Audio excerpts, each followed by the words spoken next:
Hello everybody, this is Molly. How are y'all doing today? Well, I've got a quick project here I want to share with y'all.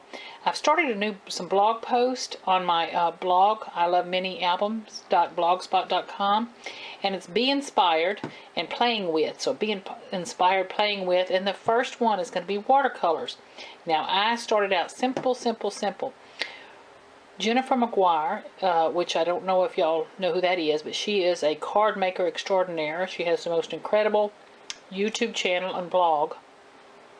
Is not a watercolor artist by trade, so to speak, but she plays with watercolors and is incredibly talented. And I've got a link to her video that was the inspiration for these quick and easy cards. And on my blog you can see her cards, close-ups and photos and things. She's phenomenal. So anyway, she showed what was called coloring outside of the lines. She took a stamp and she stamped it, and then she colored around it instead of coloring in it. And I thought, boy, those made some pretty, graphically impressive things. So I did. Now I had gotten this stamp set recently from hot off the press through HSN, and you need a stamp to do this that's like a bold outline stamp. I didn't have a lot of those, but I did have these flowers here I'd just gotten in I was anxious to play with. So I stamped them. Now with this one right here, I stamped just with some permanent, dye ink so that it would not run. However, it ran just a little bit. I might have done it too fast. So I recolored over some of the worst parts with a fine point pen, felt tip pen. But the others I've stamped with Versamark, and then put some detail embossing powder on it, so that it made kind of little bridges and all, really a good border, if you can see that, the glossy finish on it, so that I could color. Now instead of watercolors, I used my Anna Griffin watercolor pencils I just got in. Just colored like a child, just worse than a child I guess, around the edges, didn't go in my picture. And then I used a good old-fashioned water brush, wet them, and got some nice blending. So I like how they came out. So then I had the three pieces. You'll see where I was inspired by her video to how to mount them and use a stamp border on them.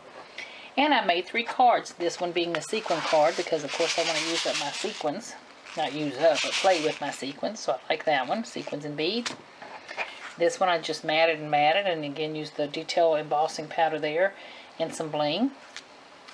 So just real easy. So I just wanted to share that with you today. Now along with sharing these things, I want to share two simple storage ideas, and I think y'all are already aware of these, but let me just grab them real quick. One is I bought all these sequins. Let me grab them. Hold on. I have been buying a bunch of sequins lately, and found a vendor that Nurse Tara had shared with us on a YouTube video, and she showed how she stored her sequins like this. So that's one thing I want to share with y'all, how I'm storing my sequins. Makes it easy to pull out just 1 or 2 at a time. I've got plenty more colors. And then the other thing is I have tons and tons of bling that I've had for years, and find I don't use it much, and I had it stored. Oh my God, it was just massive the way I would store it. One of the things Jennifer McGuire showed on one of her videos, how she cut her bling apart, took it out of the packaging, cut them apart, and then stores them in drawers. But she has a custom-made work studio. It's gorgeous. I'm so jealous. I'm so happy for her, But anyway, what I did was a friend of mine gave me this photo album case. It had a bunch of little dividers in there, these little things. They were meant for 4x6 photos. Well, I took the idea from Jennifer McGuire, took all my bling out of packaging. I hate to try to open this with one hand. And like there's the pearls. Put that aside. Here's my clears. You can see there's all my pinks. So now it is so easy for me to grab, well, easier for me to say than do. It's so easy for me to grab some out. Remember, I'm doing this one-handed. Here's some pinks. So it's all those little pieces. The packaging's not in the way. They're not shaking all around and all. It's just been a dream to store like this. So just wanted to share my new little projects with y'all.